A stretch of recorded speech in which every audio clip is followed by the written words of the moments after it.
আসসালামু আলাইকুম। এখন আমরা আলোচনা করব 2025 সালে ইংলিশ ফর টুডে বইয়ের ইউনিট 2 লেসন 1 অর্থাৎ the greedy of mighty river lesson 1 নিয়ে আলোচনা করব। তো চলুন আমরা স্ক্রিনে চলে যাচ্ছি।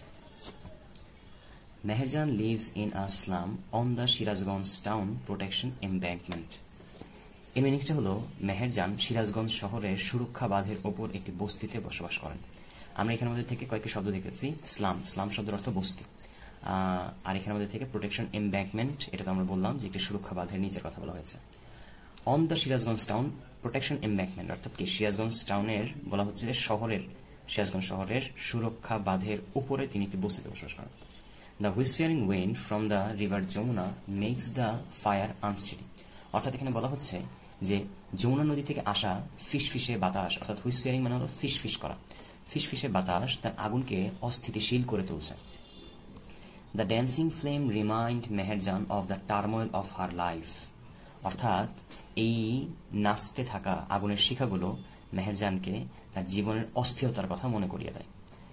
এখানে রিমাইন্ড বলতে মনে করিয়ে দেওয়া বোঝা হয়েছে, এবং টার্মোয়েল বলতে তার জীবনের যে অস্থিরতা। টার্মোয়েল শব্দটার অর্থ এক্ষেত্রে ঝড়ঝঞ্ঝা বলতে পারি, যে আমাদের লাইফে যত ঝড়ঝাপটা আসে, এরকম ভাবে শব্দটা গুছিয়ে বলা হয়েছে এখানে।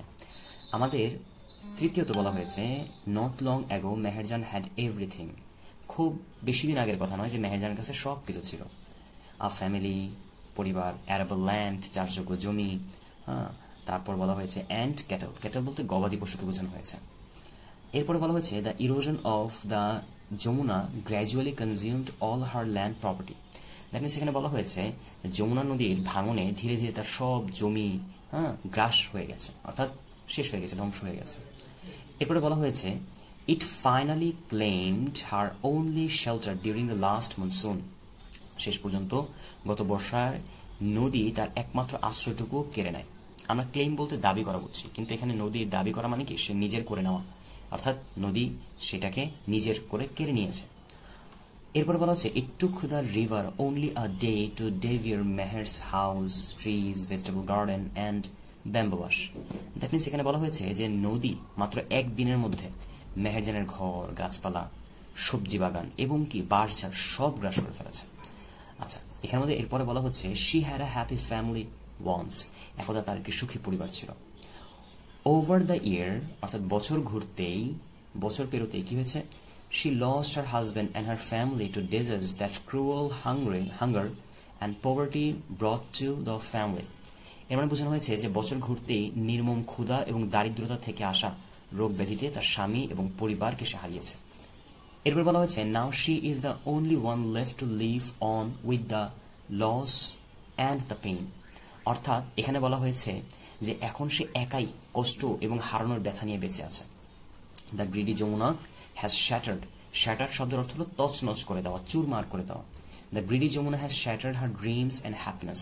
তার মানে বোঝানো হচ্ছে যে লোভী যমুনা তার স্বপ্ন এবং সুখগুলোকে ভেঙে চুরমার করে দিয়েছে, তছনছ করে দিয়েছে। There are thousands others waiting to share the same fate like Meherjaan. That means এখানে বলা হয়েছে মেহেরজানের মতো আরো হাজারো মানুষ এই ভাগ্য বরণ করার অপেক্ষায় রয়েছে, অর্থাৎ এরকম ভাগ্য আরো হাজার হাজার মানুষের হবে। বলা হয়েছে Bangladesh is a land of river. Bangladesh হলো কি একটি নদীমাতৃক একটি দেশ। Some of those banks overflow or erode during monsoon. That means এখানে বলা হয়েছে যে বাংলাদেশ একটি নদীমাতৃক দেশ যার কিছু নদীর তীর বর্ষায় প্লাবিত হয়ে ভেঙে যায়। Erosion is a harsh reality, কঠোর এক বাস্তবতা, harsh reality for the people, ওই সমস্ত মানুষের জন্য living along the river bank, যারা সমুদ্রের তীরবর্তী অঞ্চলে বসবাস করে, তাদের কথা বলা হয়েছে। During each monsoon many more villages are threatened by the mighty rivers like the Jamuna, the Padma, the মেঘনা।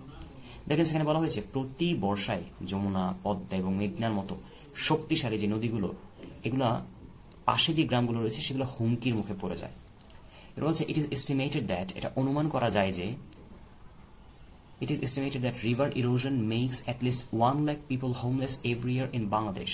দ্যাট মিনস বলা হচ্ছে যেটা অনুমান করা যায় যে প্রতি বছর নদী ভাঙনে বাংলাদেশের প্রায় 1 লক্ষ মানুষ গৃহহীন হয়ে যাচ্ছে। এটা একটা অ্যাপ্রক্সিমেট ধারণা, অ্যাটলিস্ট অন্তত, এখানে অন্তত বলা হয়েছে। ইনফ্যাক্ট বলতে প্রকৃতপক্ষে বোঝায় river erosion is one of the main dangers caused by climate change. That means প্রকৃতপক্ষে নদী ভাঙন জলবায়ু পরিবর্তনের প্রধান বিপদগুলোর মধ্যে থেকে একটি।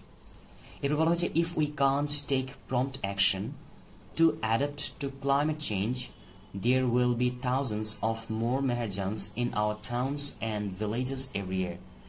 এর মিনিংসটা হলো যে যদি আমরা জলবায়ু পরিবর্তনের সাথে খাপ খাইয়ে নেওয়ার জন্য দ্রুত ব্যবস্থা গ্রহণ না করতে পারি, তবে এখানে বলা হয়েছে প্রম্পট অ্যাকশন। প্রম্পট বলতে তড়িৎ অর্থাৎ তাৎক্ষণিক, অ্যাকশন বলতে আমাদের পদক্ষেপের কথা বলা হয়েছে। টু অ্যাডাপ্ট নেওয়া, গ্রহণ করার ক্ষেত্রে বলা হয়েছে to climate change there will be, তবে প্রতি বছর আমাদের শহর এবং গ্রামের মধ্যে এরকম হাজার হাজার মানুষের মানে হাজার হাজার নতুন মেহেরজান তৈরি হবে। দেখো খুব সুন্দর করে বলেছে যে Meherjaan thousands of more Meherjan's in our towns and villages every year, অর্থাৎ তবে প্রতি বছর আমাদের শহর এবং গ্রামে হাজার হাজার নতুন মেহেরজান সৃষ্টি হবে বা তৈরি হবে।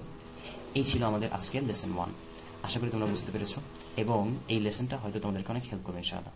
Thank you so much. Tata, আল্লাহ হাফেজ।